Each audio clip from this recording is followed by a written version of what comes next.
have everyone back to our Shift, Sustain, and Succeed series. We began this series to assist businesses in navigating the COVID-19 situation. And while we continue to face challenges, this year has been filled with opportunity. Most of us have been forced to reconsider the way we do business, and some to even ponder why we do what we do. Here at the Chamber, we think considering your why may be one of the most valuable things that we can do to bring us through 2020 and into a successful future. So today I'll be joined by Ashley Sheffer, Valerie Perry, Sydney Hurdle, and Richard Sayers. We'll make a case for why you should be exploring your story, how to tell it, and where to tell it. And we'll also tell you how we'd like to help you. If you have questions, as always in this series, you can submit them in the Zoom chat, and we'll do our best to include them at the end of the call or to follow up with you.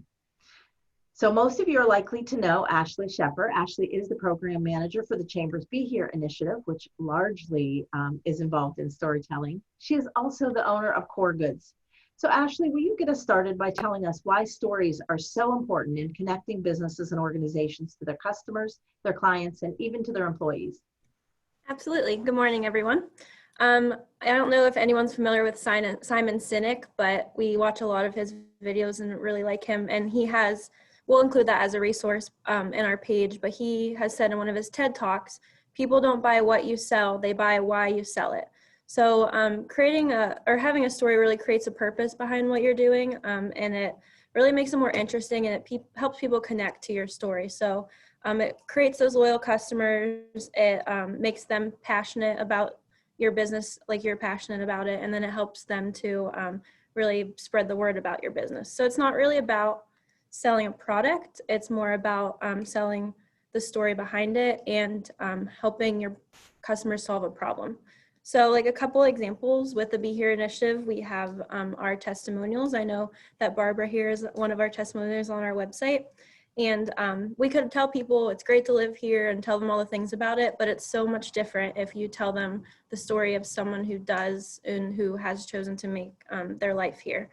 And then another example with Core Goods, we have a lot of produce, and we could say these tomatoes are delicious, but it's so much different if you say these tomatoes are fresh from a local farm who's been growing organically for 20 years. So it's just about really connecting your customers to your why, and it really helps them to be more loyal and passionate about your product as well, or your services. Thank you, Ashley. Those are great examples. As we were getting ready to come on the call, I shared that just in the last few days, a couple of our members that I do business with, I've had the opportunity to talk with them about their stories. And it was amazing the energy that I saw when they started to think about the why behind their business and what they really wanted to convey to their customers. So I think it's so important to connect to our stories. Valerie, I'd like to talk with you here for a bit. How has storytelling played a role in the work that you've done and benefited the businesses you've worked with and worked for? Sure. Well, thanks, Susan. Hi, everyone. Good morning. Thanks for joining us, this kickoff to the Storyteller Initiative. I've spent about half of my career at National Geographic. I was there until about a year and a half ago, which pretty much anywhere you go, anywhere in the world, everyone will agree that National Geographic is just a powerhouse when it comes to storytelling. But what's remarkable is that it's storytelling through all different formats. You know, when you say Nat Geo, a lot of people think photos, and that's true. That's what they're known for. And it is remarkable how photographers can tell a story with a single image. But at Nat Geo, it goes beyond that too. It's through video on the National Geographic television channels and the movies that they have. It's through the written word in the magazine, and it's also on stage in live events. And that was what I worked on while I was there. I was teaching speakers how to turn their experiences and sometimes their data into stories that would connect with an audience, because that's what stories do. They connect us. I mean, we are surrounded by stories everywhere in life. The books we read, the movies we watch, the conversations we have. I mean, think about it. When all of you go home today, what's the first thing you're going to do when you talk to someone? You're going to tell a story. It's just what we do. Stories teach us, they tell us things, but when stories are done well, they show us, they transport us to a place, to a moment, and they bring us into an experience. That's exactly what Ashley was talking about. You know, you can say how great a tomato is, but if you can really show the experience of how it was grown, who grew it, that really takes you someplace else and it connects with you emotionally. And that's kind of the difference between a storyteller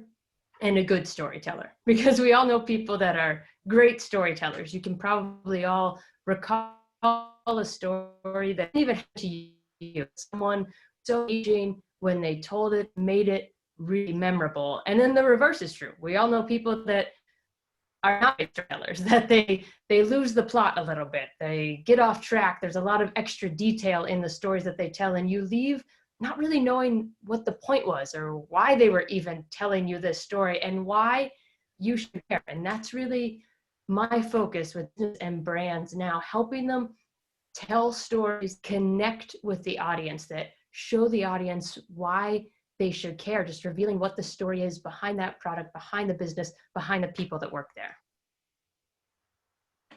Great, Valerie. That great points, and I love especially the point about how sometimes stories go so long that you lose track, and I know that many of our listeners may be anxious about, oh, you want me to talk, you want me to talk about my business. That sometimes scares us.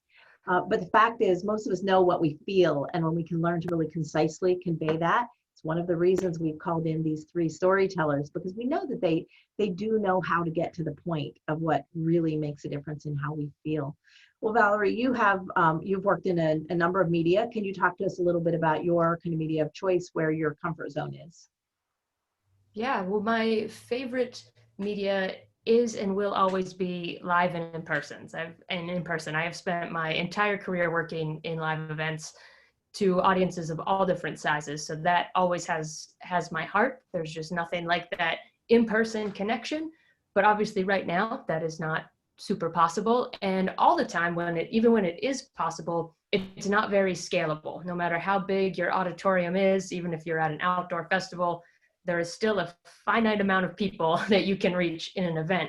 So my second choice is video, because I think it really does a good job in replicating that in-person experience. I mean, that's exactly what we're doing right now. We've taken what could easily be an in-person experience and have put it on video. So we're seeing a lot of that in the world right now. But I also really love taking audiences behind the scenes in video, a place where audiences can't typically go, whether that's just backstage at an event, making a video showing what's happening backstage, or behind the scenes in a business, showing how a product is made or meeting the people that made it. And I think that that's really where you find the stories that are untold. And I think to a lot of us in our businesses, that behind the scenes aspect is so boring and ordinary to us because we see it all the time, and we forget that not everyone does, and it's actually very exciting. And even when I was in college, I was working on a TV news magazine. I went to Grove City College, and there's tunnels under the campus there, and we fought so hard to get them to take us into the tunnels, and everyone said it's boring, it's just pipes and wires, no one cares. No, everybody cares, because they don't get to go there. And that's the same in our businesses. We think nobody cares what's back here, nobody cares how it's made. No, people really do, because that's not something that they're exposed to all the time. So I love finding those hidden stories and kind of getting that VIP access for audiences of something that they can't experience otherwise. Great. Well, we're excited to work with you, Valerie. So let's talk to you, Sydney, for just a little bit. You recently graduated from college, and you have a great deal of experience in journalism already. And you've shared with me that you've worked with different people on teams where you were telling stories in different ways. Can you share with us a little bit of your experience with storytelling? Yeah, so my experience with storytelling, it comes in three ways that you can really do so. It's writing, photography, and videography. And thankfully, I've had the opportunity to work in all three. And it's really interesting because each of them has different aspects that grasp, people and, ways that you can interact with people. So for example, writing, that's kind of the traditional all of history. We have, written accounts of pretty much everything that's happened in the world. You can get into so much detail with it. You can just take the time to visualize, what's going on in that story. And you can do that in the marketing and business aspect. You can do that with blog posts. You can do that with social media posts. You can do that with newsletters and emails and press releases and all that. So there's even within, that one media, you can use it in many different ways. Photography, that's my personal favorite, because I'm sure you all have heard the phrase, a picture's worth 1,000 words. Photography is one of those awesome things that you can just look at it for a second and it just, hits you. That's one of the things that sticks with you mentally, in the first time that you see it. It's an easy way to grab somebody's attention, and actually see the subject or the environment that you're trying to visualize. Writing, as much detail as you can get to it and stuff. Sometimes you have to sit there for 5 minutes or an hour, however long it takes to get through that story, to really visualize what you're seeing. But with a photo, you can see it in an instant. So that's my personal favorite. And then video is kind of combining the two, because one of my professors in college, he said that it's appealing to the most senses at once, because you're seeing, the environment or the subject, you're hearing what they're saying, and you get all of that aspect in the one, moment. So, and I've had the opportunity to work in all three. I'm a journalist, so right now I'm working for the Titusville Herald. I work for the Derrick, and those two entities, they focus primarily on the writing and photo side. I've also worked with papers and other organizations who have utilized video, and I've done a couple of projects with that too. And it's awesome because I'm only 22 years old and I've been able to work with so many people, and I've been able to utilize those three already. It's really cool to see how it's changed over the years too, especially with the rise of social media and the internet and stuff. And that's the platform, it's a social media and a website, it's a media in itself, but it's a platform in which you can share the writing, the photo and video, and really engage with your audience, and communicate and interact with them. So, and it's, social media is frustrating sometimes because the trends, because it's, you connect with people in an instant. The trends change all the time. Like things that were popular a couple of years ago or a few months ago, or even like a week ago, aren't necessarily popular now. So it's important to keep up with those trends and make sure that you can still connect with your audience and interact with them in the best way possible. But yeah.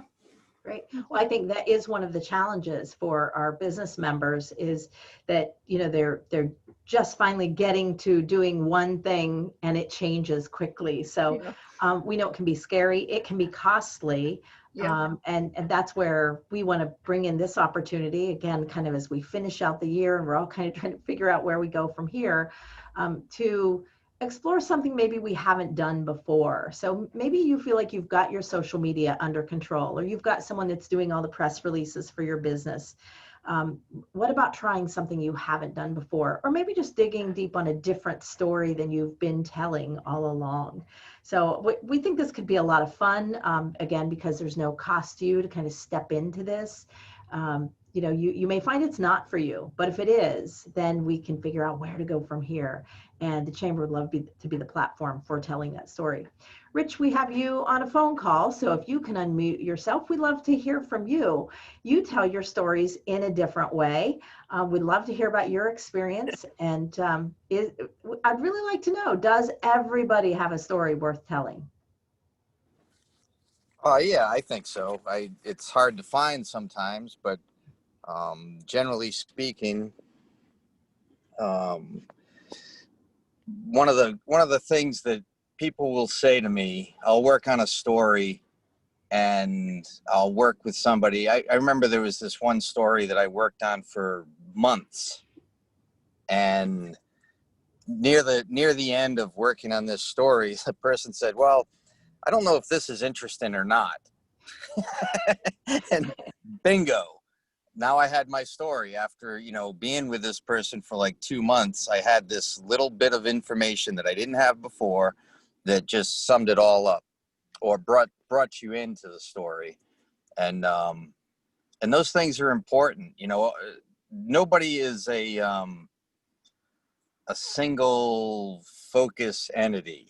Everyone has multiple layers to them. There's little things that you did when you were 5, or an activity that you do that has nothing to do with your business, but it makes up part of the fabric of who you are and the type of person that you are, and I guess in this particular case, the kind of business person that you've chosen to be. So all of those things are extremely interesting to me as I'm trying to find out how to tell someone's story. And, So yes, everybody has a story. yeah, and Rich, you will you talk to us a little bit about the media that you work in the most comfortably? You know, what is kind of your experience for what you like to do the best? Well, I'm a photographer. You know, sometimes it takes me a long time to admit that.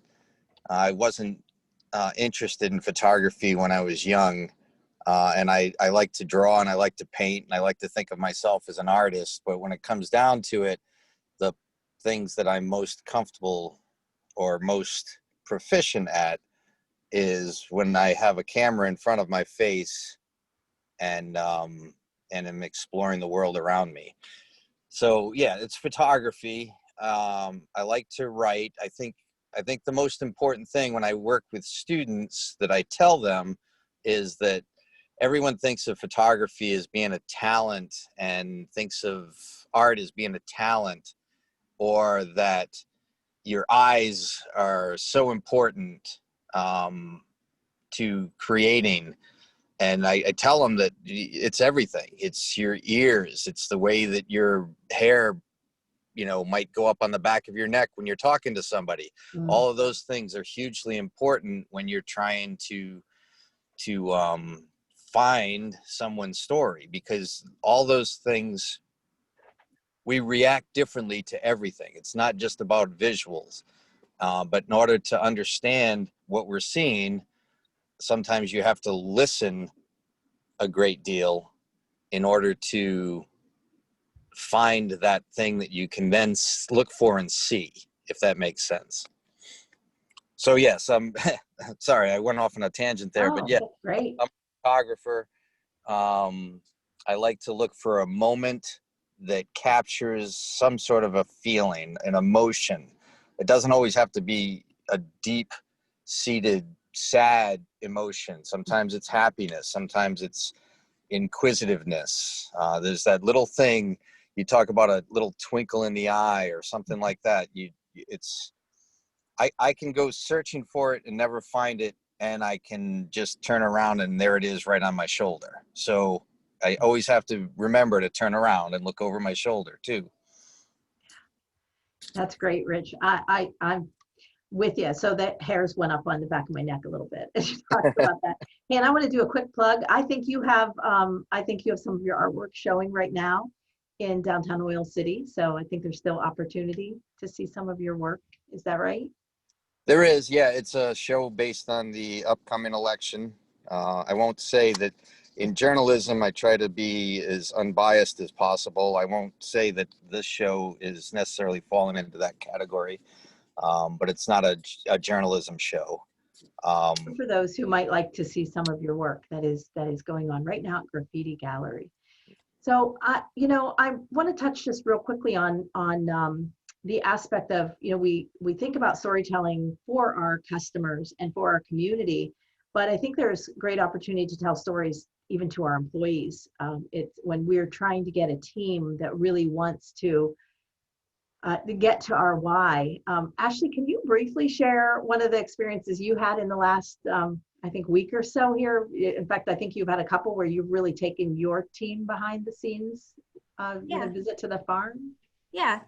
So I've had a lot of fun. I've learned a lot at the chamber that I've taken to Core Goods. A lot of what we've been doing is once a week we've been having a staff training, and at that training I always make sure to touch on just like everyday things, but I always try to somehow connect it to customer service, or the one was all about what our values are at Core Goods. And with that too, we're trying to really get them to see, like they can see we have vegetables from local farms, but I've been trying to take employees on tours. And so we visited a couple of farms the past month, and then one of the employees and I actually visited our bakery too and got to bake with her a little bit too. So it's neat because it makes them feel a part of it, and it makes them feel like they're not just there to help me sell things. They're a part of this team who they understand why we're doing what we're doing, and then they can convey that to our customers too. Great. Well, our goal here is to jumpstart your storytelling as a business person, as a community member. if you haven't thought about it before, we'd love for you to let us help you get started, and then perhaps assist you in exploring some new territory to an extended audience, maybe a different technology. I think one thing that's important to remember is that your story is part of a larger story. It's part of a community story, and we all want to be part of a community that people want to come to, that they want to visit, they want to live in, they want to support. And that starts with individual stories that make up the whole. So Ashley, can you tell us how to get started on this journey of working with the Chamber and storytelling? I will mention too that I'm going to progress through here a couple more slides, reminding people that we do have resources on our website where you'll be able to follow up on anything we've talked about today. We're trying to, have out there easily for you to get the link. So Ashley, you want to tell us how to get started? Yeah, so what we're going to do is we invite Chamber members to set up a time to meet with us. They'll first meet with us as a Chamber, but we'll just kind of chat with them and try to help them figure out really what is their story, because sometimes you're so close to it, you almost need to just talk to someone and get their outsider perspective. So we have a form. On the next slide is our website, and we have a form on that slide or on that page where we're calling it an interest form. So you just need to provide your contact information and let us know you're interested. And then we'll follow up with that with a link to a calendar that we have that you can find a time that works for you to meet with us. After that, we will set you up with one of our storytellers. So you'll meet with Sydney, Valerie, or Richard, and we have a variety of options that they will help you work on. So things between like a press release, photos for your website or content for your website, photos to use really anywhere, a 2-minute video. So you'll really have an option to explore any of these options and work with these people who are really experts in their field. So first step is to complete our interest form, and then we'll get in touch with you and help start that process.